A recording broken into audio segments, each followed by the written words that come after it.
dampak dari maladministrasi muncul korupsi. Nah disitulah batasnya sebenarnya sekarang selama ini KPK bergerak, bukan di maladministrasi. Iya. Iya, jadi kalau ditanya memberantas, ya seharusnya idealnya lembaga-lembaga ini kolaborasi. Kolaborasi apa digabungkan aja? Nah itu dia. Ini ada yang bilang gitu soalnya. Jenis kepegawaian yang berbeda. Iya. Jenis kepegawaian di KPK sekarang ASN, kami bukan ASN. Iya.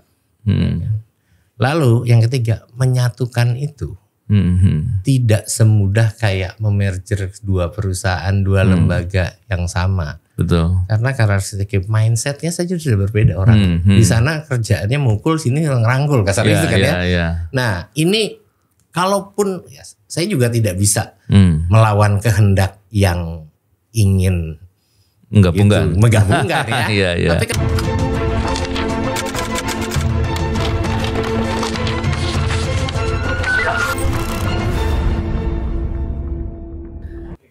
Bismillahirrahmanirrahim. Assalamualaikum warahmatullahi wabarakatuh. Salam integritas. Alhamdulillah kembali berbincang di podcast ini. Kali ini kita ingin membincangkan terkait dengan KPK, Ombudsman, dan untuk membedakan beberapa hal yang ya saya kira menarik, kita lihat aja langsung. Dan berkesempatan untuk berbincang dengan kita hari ini adalah Komisioner Ombudsman, Mas Indraza. Apa kabar Mas Indraza? Waalaikumsalam, alhamdulillah sehat. Luar biasa, Mas Indraza ini kawan lama di KPK, paham betul soal pencegahan korupsi di KPK, dan sekarang paham betul di Ombudsman. Jadi terima kasih Mas Indraza bersedia hadir ini. Mas Indraza, sebelum bicara lebih jauh soal KPK dan Ombudsman, saya pengen gini. Mas Indraza pandangannya soal pencegahan korupsi itu seperti apa, dan bagaimana kalau seandainya ada yang berpandangan bahwa korupsi itu nggak perlu diberantas-berantas, cukup dicegah. Gimana? Pengalamannya di Ombudsman juga bisa menggambarkan itu barangkali. Ya, kalau kita berbicara tadi pertanyaannya, apakah korupsi itu tidak perlu diberantas atau dicegah? Cukup dicegah saja gitu. Dicegah. Nah, kita harus tahu dulu nih, korupsi itu ternyata ujung daripada suatu keburukan. Oke. Nah, sebelumnya ada yang namanya maladministrasi. Maladministrasi. Nah, oke. Balik lagi kan, kalau kita hanya bilang mencegah, memberantas, tapi balik lagi ini ada akarnya lagi sebetulnya. Maladministrasi. Kita saja di Ombudsman mengatakan ini harus diberantas. Bukan dicegah, walaupun namanya pencegahan. Kenapa istilah pencegahan itu ada di Ombudsman? Nah, yang membedakan Ombudsman dengan KPK adalah Ombudsman adalah lembaga yang bersifat magistratur of influence. Maksudnya apa pengaruh, itu? Berikan pengaruh, oke. Jadi kalau sejarahnya sebenarnya Ombudsman itu dari Swedia, yang arti katanya sebenarnya perwakilan. Oke. Jadi orang yang ditunjuk untuk mewakili masyarakat, untuk memberitahu, mengingatkan kepada negara terkait dengan jalannya atau pelayanan negara kepada rakyat. Itulah asal muasalnya. Dalam perjalanan itu pasti ada keburukan. Nah itulah yang bilang dia mengingatkan. Dia tidak bersifat menghukum. Mengingatkan ya. Mengingatkan, memberikan pengaruh. Nah berbeda dengan KPK. KPK itu kalau masuknya rumpunnya adalah magistratur of sanction, memberi sanksi. Dia memberi. Nah, kembali lagi kan. Jadi itu perbedaannya Ombudsman dengan KPK tuh sudah berbeda. Kalau kami merangkul, kalau KPK mukul gitu. Tapi KPK ada bagian pencegahan. Pencegahan bukannya merangkul juga. Nah, itu dia. Pencegahannya sebetulnya kalau ditanya secara fungsi itu sama. Mirip ya. Mirip, ada irisan yang sama. Bahwa sama-sama mencegah. Namun mindsetnya berbeda. Mindsetnya kami adalah kami mencegah dan kami mendorong si instansi, si person melakukan perbaikan. Kalau KPK masih punya daya tekan, daya paksa, kami tidak. Itu dia. Tapi secara fungsi ada irisan untuk hal-hal yang sama. Mas Indrasyah, kalau pandangan saya ini, tapi tentunya saya tanya sama ahlinya, Mas Indrasyah kan ahli di bidang inilah. Jadi gini, kalau kita bicara terkait dengan ombudsman kan tentu kaitannya dengan layanan publik kan?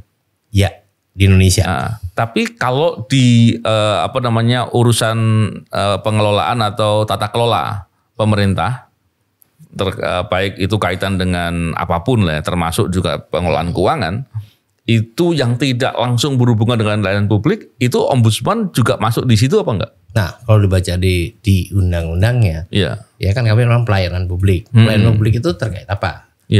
Barang, jasa, administratif. Oke. Nah, apakah di situ ada keuangan atau tidak? Itu balik lagi. Iya. Kalau keuangan, tapi kalau tanya KPK memang kan lingkupnya harus ada keuangan, kerugian keuangan negara. Betul. Kami dalam kelompok maladministrasi tidak menyebutkan itu. Jadi layanan publik itu bisa jadi layanan nggak secara langsung ya? Bisa secara tidak langsung. Secara tidak langsung, contohnya tata kelola terkait dengan pengelolaan SDM. Itu kan tidak berhubungan langsung dengan layanan publik, tapi itu menjadi layanan tidak langsung ya?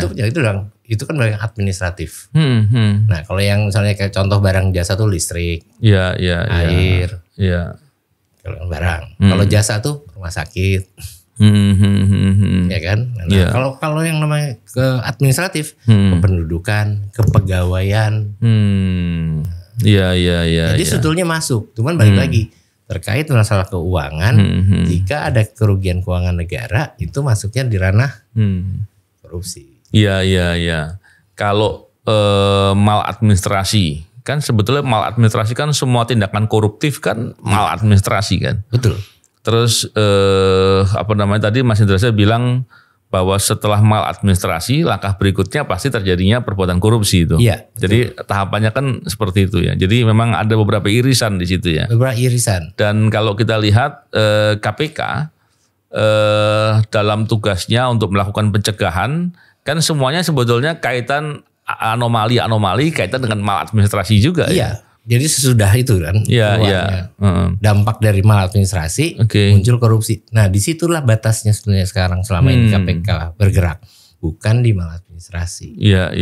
Jadi kalau ditanya memberantas, ya seharusnya idealnya lembaga-lembaga ini kolaborasi.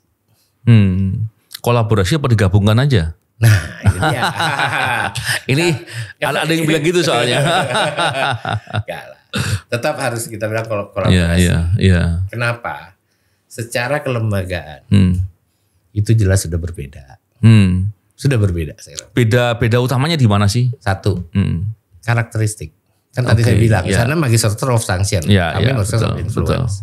Yang kedua, jenis kepegawaian yang berbeda. Iya. Jenis kepegawaian di KPK sekarang ASN, kami bukan ASN. Iya.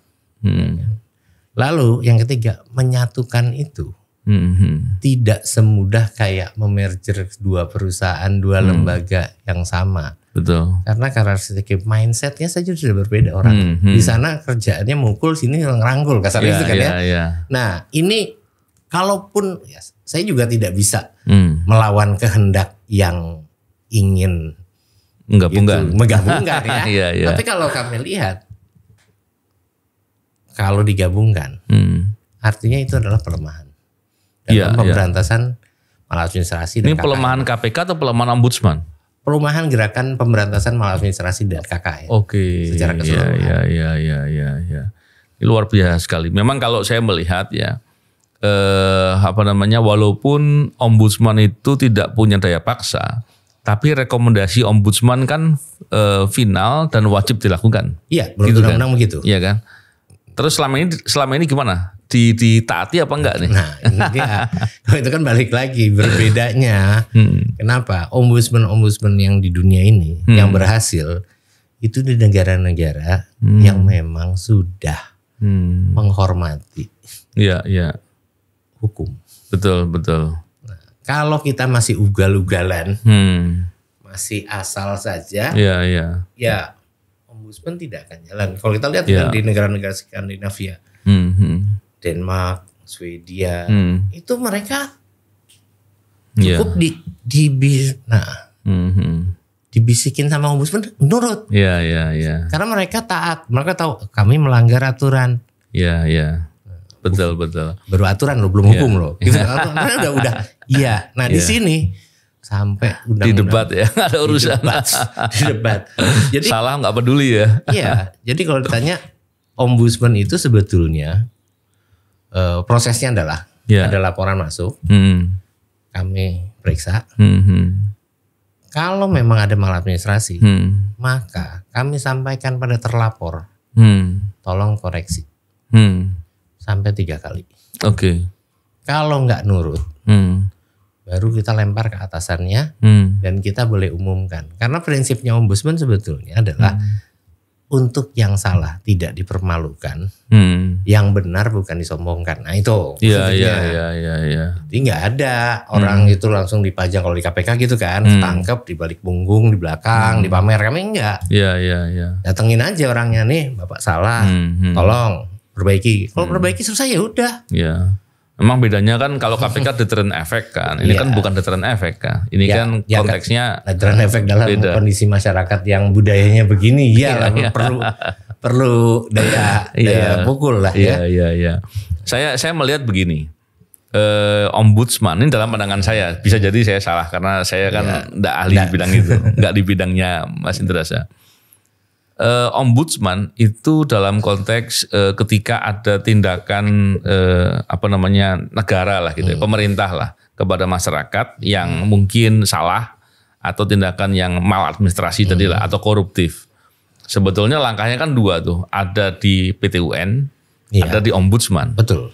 Kadang-kala orang yang nggak paham bilang begini, silakan PT UN, eksekutornya kan tidak punya hak eksekutorial.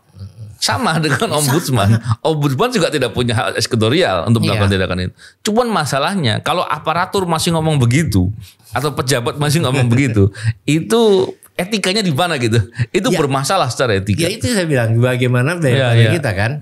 Semua harus ditulis dengan hukuman. Iya. Kalau tanya ombudsman duluan sebelum ke KPK. Kami tahun 2000. Namanya KON.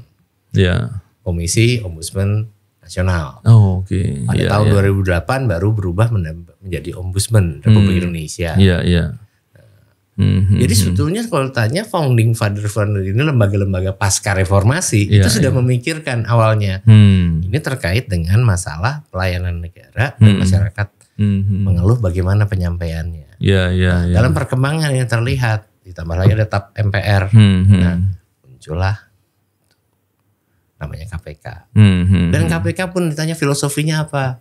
Pasti Bang Novel juga ingat lah dulu kami itu kan. Bahwa satu adalah karena tidak efektifnya penanganan korupsi oleh Apgakum. Iya, betul. Iya kan? Nah, jadi sebetulnya ya KPK-nya tetap harus ada selama negara ini tidak bisa efektif menanggulangi korupsi. Iya, menarik tuh. Yang ada sekarang justru malah kesannya ini baru kesan, saya belum tahu apakah akan dipraktekkan. Ini adalah penindakannya di KPK itu seperti tanda kutip akan dilucuti gitu. Akan penuntutannya akan dikembalikan di kejaksaan dan segala macam. Saya pikir ini saya khawatir justru malah melemahkan ya upaya memberantas korupsi yang benar-benar. Semoga nggak terjadi ya. Tapi tentunya memahamkan publik juga ini Mas Indrasa. Bagaimana apabila masyarakat mengalami perlakuan yang sewenang-wenang, perlakuan yang tidak mengikuti aturan hukum dari pemerintah dalam hal ini pemerintah di level manapun ya. Ini langkah yang paling mungkin adalah melapor ke ombudsman dan tadi kalau beberapa hal bisa menempuh jalur PT UN ya. Yang saya pahami seperti itu. Dan apabila ada permasalahan terkait dengan praktek korupsi tentunya di KPK. Tapi memang KPK ketika dia punya penindakan, dia punya pencegahan dan pencegahannya itu dielaborasi dengan kegiatan penindakan, itu bisa menjadi kekuatan pemberantasan korupsi yang utuh. Saya nggak habis pikir kalau seandainya kemudian ada pemahaman seolah-olah Ombudsman dan KPK itu mestinya dilebur agar efisien, agar efektif. Menurut saya itu kebablasan dan salah itu. Kenapa? Karena KPK-nya menjadi problem ketika melakukan pekerjaan tidak bisa optimal. Yang kedua, kepentingan masyarakat yang mendapatkan kerugian akibat tindakan-tindakan maladministrasi atau tindakan koruptif lainnya yang dilakukan oleh aparatur di level apapun, kemudian tidak ada saluran jalan yang benar.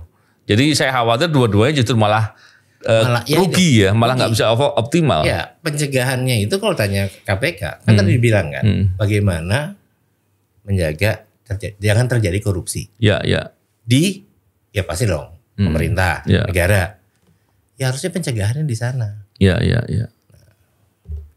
Yang namanya ombudsman itu yang turun ke masyarakat menjelaskan. Ya. Tapi ini kok jadi kayak bertukar peran, akhirnya orang semua pada blur ngelihatnya ya. Tidak sama. Padahal apa kan? Memahami kerugian yang dialami masyarakat itu perlu edukasi, perlu literasi pada masyarakat. Nah, jujur kalau KPK kan kalau istilah saya anak emasnya reformasi, lembaga yang dibesarkan. Kami lembaga biasa aja gitu kan sama-sama institusi yang lain kan. Padahal hanya kalau saya bilang masyarakat harusnya diedukasi oleh ombudsman terkait dengan bagaimana dia merasa dikorbankan.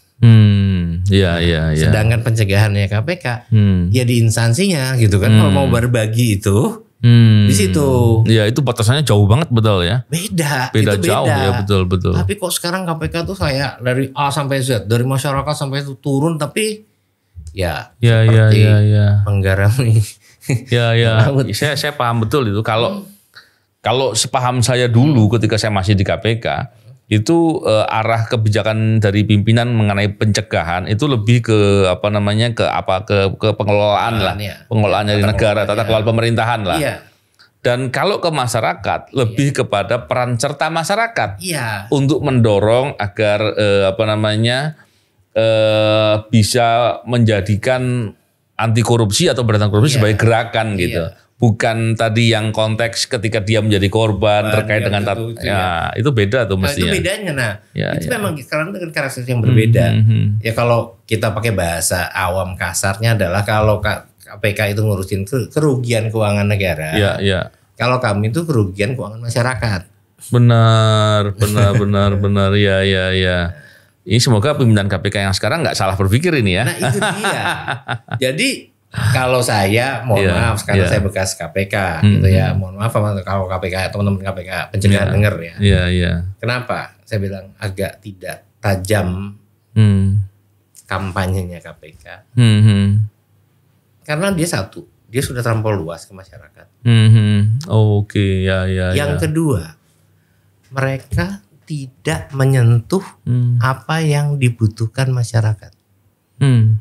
Contoh, Anda berbicara ngomong korupsi di tambang. Sekian triliun. Nanti datang sosialisasi. Sekian triliun ini bisa buat sekolah, bisa buat susu. Gitu kan selalu materinya begitu kan. Saya bertanya, apakah nanti itu diselamatkan akan jadi sekolah? Akan jadi puskesmas? Belum kembali ke negara. Negara pakainya ke arah mana lagi nggak tahu kan? Masyarakat nggak peduli kadang-kadang karena bukan mereka, kecuali mereka pekerja tambangnya mungkin jadi korban. Kalau enggak mereka nggak peduli. Kita ngomong sekian triliun, sekian ratus triliun, tolong disentuh apa yang dirasakan. Nah, kalau di kami memang apa yang mereka dirugikan langsung itu yang dikerjakan ya. Iya, misalnya buat KTP dipungut gitu kan, sekolah mesti nyogok gitu kan. Nah, itu kan mereka kerasa langsung. Saya dapat informasi nih, katanya laporan ke ombudsman ini semakin banyak belakangan ini. Kalau ke KPK ini malah berkurang, katanya begitu. Saya nggak tahu itu terjadi karena tadi ombudsman menyentuh kepentingan masyarakat langsung, atau karena pimpinan KPK-nya sekarang sedang banyak kesibukan gitu. Kalau kesibukan itu no comment saya kan ya. Itu kan salah citra masyarakat melihat. Tapi kalau ditanya ombudsman belakangan ini sudah mulai naik terus grafiknya peningkatan. Ketika akhirnya kami dengan sebatas kemampuan kami mengedukasi masyarakat gitu ya, bahwa jika mengalami hal-hal kerugian ketika mendapatkan pelayanan publik, maka silakan Anda konsultasi dengan kami atau lapor. Kalau ke sana, ya itu balik lagi. Apakah masyarakat, sekarang mau tanya, masyarakat kalau dipungut sekolah mau lapor KPK? Cuman lapor di aplikasi Jaga. Itu nggak ada tindak lanjut. Iya betul. Kalau ke ombudsman melakukan langsung jalan kayak kemarin di Depok. Iya. Depok misalnya, atau di Sumatera Selatan itu yang lebih itu. Sampai sekarang mereka tidak menurut. Nggak nurut gubernurnya. Jadi sudah ada temuan, maladministrasinya jelas ya. Temuan ada 911 siswa melakukan manipulasi data jalur prestasi. Itu kami temukan langsung. Kami audit langsung. Iya.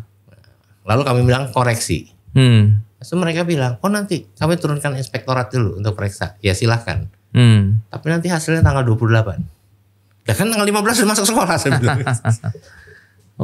Iya. Ya kalau seperti itu kan seharusnya ombudsman bisa memberikan laporan ke presiden dan DPR ya. Iya, nah itu dia. Kami sekarang sedang tahapnya adalah ketika kami sudah itu ada namanya kan resolusi dan monitoring prosesnya. Iya, tahapannya ini resolusi nih. Kalau sampai resolusi monitoring tidak jalan, maka keluar yang namanya rekomendasi. Rekomendasi itu yang akan kami kirimkan atasannya. Kalau dia ke gubernur, PJ kan? Iya. Udah kan Mendagri ya. Presiden dan DPR. Mereka kasih tahu bahwa ini nggak nurut, malah ikut-ikutan main gitu. Iya. Masalah itu nanti mau dihukum secara administratif atau pidana, monggo Bapak. Iya. Kalau Mas Indra kan sebetulnya sudah banyak pengalaman nih di KPK sekian lama, pernah di BUMN juga nggak salah ya, dan terus sekarang di Ombudsman. Melihat kondisi pemberantasan korupsi yang sekarang ini sedang lesu gitu, indeks persepsi korupsi yang turun, KPK yang sedang sedang slow-slownya lah gitu ya. Susul. Kira-kira apa yang mesti dilakukan nih untuk oleh KPK, atau kebijakan apa yang idealnya mesti dilakukan? Ini sebetulnya ada salah lagi nih, Mas Indra nggak ikut pimpinan KPK sih soalnya. Saya sudah baca peta langit Mas. Peta langit mengatakan jangan sekarang, bukan jalannya Anda. Oke. Tapi kalau ditanya terkait dengan kondisi lah pemberantasan korupsi, maladministrasi, KKN segala macam, kalau saya lihat sebetulnya masalah koordinasi dan kolaborasi bersamanya. Sinergisitasnya nggak ada. Iya. Masih jalan sendiri-sendiri kita. Oke. Iya. Dan saya selalu mengingatkan kemana-mana kalau saya datang sosialisasi bersama lembaga lain. Saatnya sekarang bukan kita berkompetisi. Betul. Ini bukan. Dalam pemberantasan korupsi itu nggak ada lembaga kita saling kompetisi, kita paling hebat, kita paling besar, nggak ada. Iya. Itu masalah itu, betul. Ya kan? Saatnya kita berkontribusi, itu dipikirkan. Iya. Jangan berpikir saya paling hebat, saya paling besar, saya paling kuat. Nah itu udah nggak akan jalan.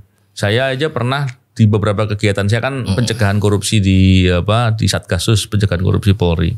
Saya bertemu dengan beberapa pejabat di beberapa kementerian. Itu komunikasi antar kementerian juga seringkali menjadi soal itu. Karena kadang-kala ego sektoral, terus masalah koordinasi yang dianggapnya kemudian merasa lebih punya lebih dominan lah gitu. Itu kadang-kadang menjadi mengganggu sekali itu. Benar juga itu Mas. Mas itu dia kenapa? Karena mereka kita saling berkompetisi satu sama lain.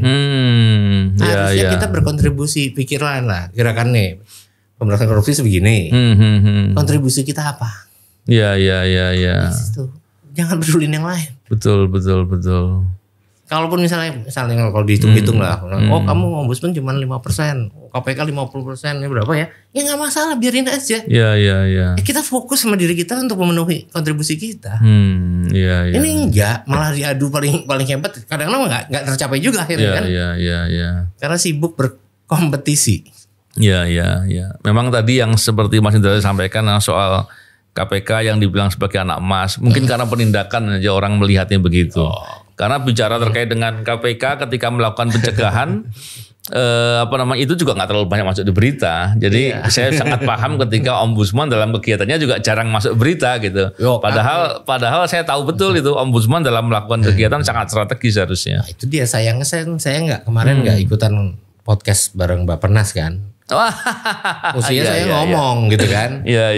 Kan, Mbak, gitu kan tanya dong gitu kan anggarannya KPK untuk kampanye sama Ombudsman kita bandingkan. Oke, ya. Kan? Jangan-jangan anggaran kami kampanye setahun seluruh Indonesia. Kami punya 34 kantor perwakilan. Itu sama dengan anggaran KPK cuma beli satu merchandise. Oh iya? Ya. Wah, ini masalah serius itu. Itu dia kan bagaimana keseriusan negara ini melihat pemberantasan korupsi secara utuh. Nah ini yang kita bilang, bukan kita bilang iri mengiri ya, tapi kalau tanya, ya semua kan punya kontribusi masing-masing saya bilang. Ya tolong disupport juga. Iya. Oh saya baru paham ini, ternyata seserius itu gitu. Padahal Ombudsman itu langsung kepada kepentingan masyarakat yang dirugikan langsung ya. Wow, parah dong berarti. Parah Mas, kalau tanya nih. Iya. Kegiatan KPK, kampanye ke satu kota yang keliling-keliling Mas Saudara ya. Itu sama dengan 2 tahun kami kampanye seluruh Indonesia. Waduh. Luar biasa ini. Iya, jadi bagaimana kami akhirnya mengedukasi masyarakat agak sulitnya mereka. Iya. Ya kan? Akhirnya ya dengan seadanya insya Allah ya minimal niat baik kami lah yang kami sampaikan. Iya. Jadi kami tidak penuh dengan fasilitas. Kalau tanya bilang anak emas, ya itulah saya bilang. Iya. Ya prihatin sekali ya. Ya kalau kita mau ngomong nih, kalau mau ditutup, mau disensor angkanya boleh lah. Berapa penanganan satu laporan kasus di KPK? Di KPK itu bisa sampai 200 juta ya. Kami satu laporan satu. Itu yang penindakan ya? Iya penindakan. Ya, sekitar itu. Itu tanya kan. KPK pergi satu kota kampanye lah. Bisa 1-2 M. Kami anggaran kampanye kami setahun untuk seluruh perwakilan 500 juta. Oh iya? Mau jadi apa Mas? Wah. Berarti kurang lebih sekitar 2 juta per perwakilan kurang lebih. Ya palingnya cuma 10, kok 2 juta. 20 juta per perwakilan kurang lebih. Enggak nyampe ya. 15 juta. Kecil sekali ya. 15 juta kami mau kampanye apa Mas? Iya. Padahal saya tahu betul ya karena saya sering berinteraksi dengan Ombudsman kan. Dalam melakukan kegiatan luar biasa, dampaknya luar biasa. Bayangkan kalau kemudian masyarakat harus mengambil langkah ke PT UN masing-masing. Itu kan berat ya dan tidak banyak orang yang punya kemampuan untuk melakukan itu ya.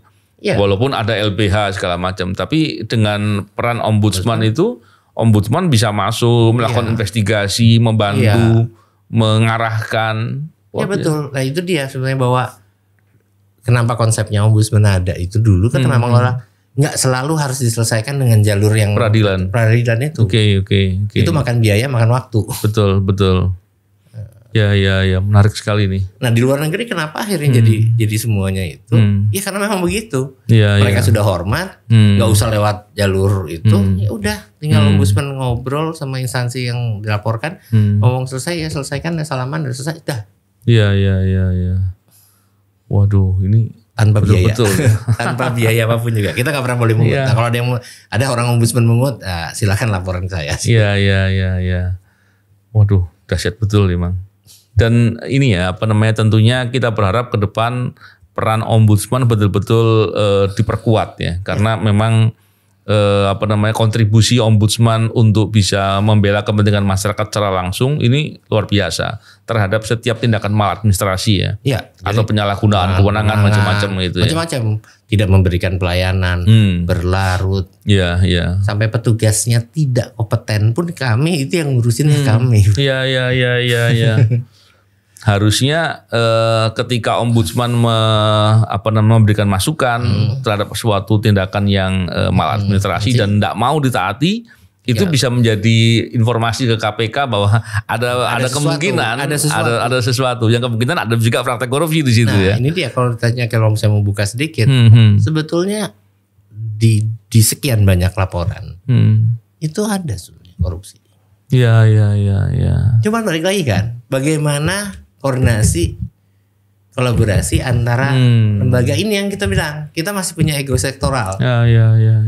Ini yang saya berharap itu nanti ibaratnya ini pelayanan publik, maka kita melihat dari berbagai sisi. Iya.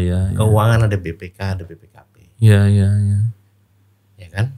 ASN-nya ada Kemenpan. Integritasnya ada KPK. Pelayanannya, standar pelayanan ada ombudsman. Duduk-duduk bareng yuk, kita ngebelah satu ini yuk, kita bagi-bagi. Bukan akhirnya asik sendiri. Iya, padahal yang ngerjakan banyak ya. Ngerjain banyak tapi nggak pernah duduk satu meja. Iya, saya baru terpikir itu. Terus terang ya. Iya kan, kalau satu itu kan kita keroyoknya rame-rame. Betul. Iya kan? Malah yang terjadi bidang-bidang pengawasan malah asik praktek terima suap gitu kan. Nah, yang lebih nggak enaknya adalah ya akhirnya malah saling ada yang overlap. Kenapa? Ini keluhan yang kami terima dari lembaga-lembaga yang kami survei. Kami juga melakukan survei kepatuhan. Pak, saya capek Pak. Kenapa? Kemarin inspektorat datang, sebelumnya lagi KPK datang. Sekarang Bapak datang minta data. Capek kan mereka. Iya, betul. Yuk duduk bareng-bareng. Ada Kemenpan, ada KPK, ada BPK, BPKP, Ombudsman, semua kumpul. Koordinasi, kita bagi. Iya. Kan sama Mas, kayak CPI. CPI kan ada 11 lembaga. Iya. Yang mengukur dengan beberapa parameter. Nah itu. Iya. Yuk kita kompositkan. Ini yang mestinya krusial ini. Bukan kemudian pejabat. Saya kemarin itu ngobrol dengan Menteri Perencanaan Pembangunan Bappenas, yang kemudian seperti ada kesan menyederhanakan, udah digabung aja lah. Enggak tambah semudah itu. Memang di lahan yang sama kerja, tapi kan karakter beda. Sudut pandang yang berbeda. Sudut pandangnya beda. Iya. Masing-masing punya kekuatan ya untuk bisa melakukan kerja dengan lebih bagus. Bagaimana kita berbagi peran, gitu kan, untuk satu fokus yang sama, yang sama. Nah, harus kita komposit nilainya gitu kan? Iya, benar-benar. Ini saya baru terpikir ini memang persoalannya itu sebetulnya masalah komunikasi lagi-lagi ya. Dan tadi jangan sampai terpikir ini ya, ego sektoral ya. Iya, BPK bilang WTP, tapi masih ada korupsi. Lalu kenapa ya Pak? Kan ya. Artinya kan ada yang salah kan? Jadi cuma lihat keuangannya doang. Nah itu ketika ngeliat sepotong-sepotong, akhirnya Ya, menarik nih. Semoga nanti ke depan ini hal begini bisa diperbaiki ya. Nah, harapan saya di pemerintah yang baru, kalau saya tanya rumah lama saya KPK, coba berpikir lebih begini, sehingga efektivitas pemberantasan korupsi di Indonesia lebih bagus. Ya, luar biasa nih. Terima kasih nih Mas Indra Shah atas beberapa gambaran-gambaran yang luar biasa. Dan saya baru terpikir poin yang seperti ini nih. Dan memang idealnya yang begini harus diperbaiki ya. Betul. Dan kita perlu kolaborasi. Karena masalahnya kan kita ini kan mesti punya rasa memiliki negeri ini.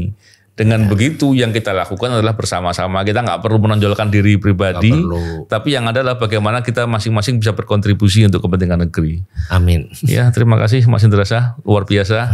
Ya, makasih Mas. Ya, makasih banyak. Salam integritas. Assalamualaikum warahmatullahi wabarakatuh. Waalaikumsalam.